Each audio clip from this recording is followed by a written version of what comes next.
Приветствую, с вами политолог, кандидат философских наук Андрей Иванов. Почему все больше людей предпочитают одиночество и сознательно сильно сокращают свои контакты с другими людьми? Выскажу личное мнение, а вы своим поделитесь в комментариях. На мой взгляд, желание не участвовать лишний раз в общении вызвано осмысленностью, пониманием себя, окружающих, мира в целом. Причем сразу оговорюсь, что одиночество ненормальное для человека состояние. Это вынужденная мера, адаптация к меняющемуся миру. Но при этом, подчеркну, весьма осмысленная тем человеком, что решил подвергнуть себя частичной самоизоляции. Время серьезной переоценки прежних правил совсем недавно для всего мира пришло во время пандемии ковида. Тогда жизнь радикально изменилась, и перед многими людьми остро встал принципиальный бытийный вопрос: кто я? Не кем ты работаешь, какую должность занимаешь. Люди получили возможность понять, что они не тождественны организации, в которой состоят, скажем, трудятся. Встал вопрос о ценностях и смыслах. Как учил Аристотель, у любого предмета должна быть цель, в том числе и у человека. А лучше всего человека определяет не его труд, а его досуг. Как человек проводит свободное время и насколько его ценит. Он развивается умственно и физически, либо, будто ментальный раб, проводит досуг в бессмысленных занятиях и вообще не знает, как убить время. Вот этот сакраментальный вопрос «кто я?» встал во весь рост. Только одни серьезно задумались, а другие предпочли отмахнуться. И для тех, кто задумался, либо и ранее мог сформулировать, ради чего он живет, для них вполне естественно выросла значимость личного пространства. И в общем, потому как человек относится к личным границам, можно сказать очень многое. Кто-то действительно переосмыслил жизнь, и для него важность личного пространства возросла. Но, повторю, что не для всех. Если есть так называемые «простые» в кавычках люди, они отличаются тем, что у них действительно все просто. И потому им, как говорится, хоть кол на голове тиши. Ковид? Да вроде все вернулось к тому, что было. Новые мировые повестки, политические изменения внутри страны, стремительное развитие технологий. Да мы никогда этого не понимали и не интересовались. И вот эти простые люди пытаются, как и раньше, искать работу, планировать быт, строить личные отношения. Но мир-то изменился, причем радикально. Изменились условия труда, в обиход вовсю вошла удаленная работа. Развитие искусственного интеллекта приводит к отмиранию одних профессий и появлению других. Изменилась практика общения. Немалой части молодежи проще переписываться в мессенджерах, чем вести живой диалог.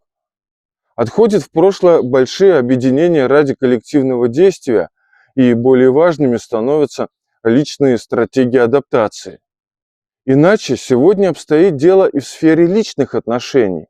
Скажем, еще 10 и уж точно 20 лет назад считалось нормой, когда мужчина и женщина вступают в отношения как равноправные партнеры для объединения усилий в общем деле.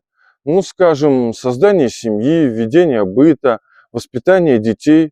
Сегодня разного рода психологи и коучи открыто учат женщин быть содержанками и пропагандируют свои курсы через все возможные публичные каналы. И интерес к такого рода знаниям неуклонно растет, как и число разводов.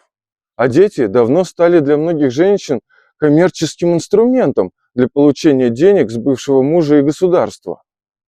И только диву даешься, когда разного рода эксперты продолжают рассуждать обо всем в прежних категориях. Вот, мол, у нас огромный дефицит рабочей силы. Куда-то подевались все специалисты, и никто не хочет работать. А то, что за последние годы покупательная способность заработной платы существенно сократилась, как-то предпочитают умалчивать.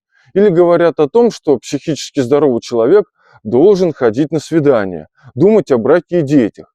Но что институт брака на сегодняшний день практически уничтожен, количество разводов почти равно количеству свадеб, это почему-то у так называемых экспертов остается за скобками. Только искреннее недоумение. А почему мужчины все меньше знакомятся и предпочитают вообще не связываться ни с какими женщинами? Но немало тех, кто этим экспертам верит и пытается следовать кардинально устаревшим советам. А это именно те самые простые люди, которые мало ценят личное пространство, свое и, соответственно, чужое. Кто, несмотря на изменения вокруг, отмахнулся от вопроса «кто я?». Вот чем культурный человек отличается от бескультурного. Культурному человеку наедине с собой не скучно, а бескультурный, оставшись один, буквально на стену лезет. И внутренний вакуум пытается заполнить внешним общением. Но каким? Не зная четкой цели своей жизни, ему неинтересно общаться с людьми культурными. И вот человек цепляется вообще за любое общение, за любую деятельность, лишь бы не остаться наедине с самим собой. Мало платят на работе, унижает начальство, а труд совершенно изматывающий, все равно буду ходить. Там хоть какая-то движуха. Семейная жизнь превратилась в сущую нервотрепку или вообще закончилась, но все равно, как же я буду без бабы или мужика? И другой образ жизни, мышления простым, в кавычках, людям просто непонятен. Они часто повторяют фразы «все так живут», «так надо», «нечего выделяться», «раз велели, надо делать». А раз все, то и личных границ никаких нет ни у кого. Часто сталкиваюсь с такой ситуацией. Пойдешь в парк погулять, насладиться природой, посмотреть на облака, присядешь на лавочку, что-нибудь почитать или послушать, или вообще очень укромное место найдешь, и кто-нибудь запросто может подойти и начать свои беседы, а то еще и жизни учить. Я вот стараюсь не идти туда, где другие люди отдыхают. Считаю, что нельзя нарушать радостные моменты уединенности других людей. Если одна лавочка занята, то в 100 метрах обязательно есть свободная. Да, бывает, что хороших мест для шашлыка или купания не так много свободных, особенно в теплый солнечный выходной. Но культурные люди, то есть те, кому не скучно самим собой, кто уважает личное пространство себя и других, всегда спрашивают разрешение у тех, кто место занял ранее. И, скажем, если я просто стоял один, и пришла целая компания устроить пикник, и ей надо нормально разложиться, то я спокойно ухожу, чтобы никто никому не мешал.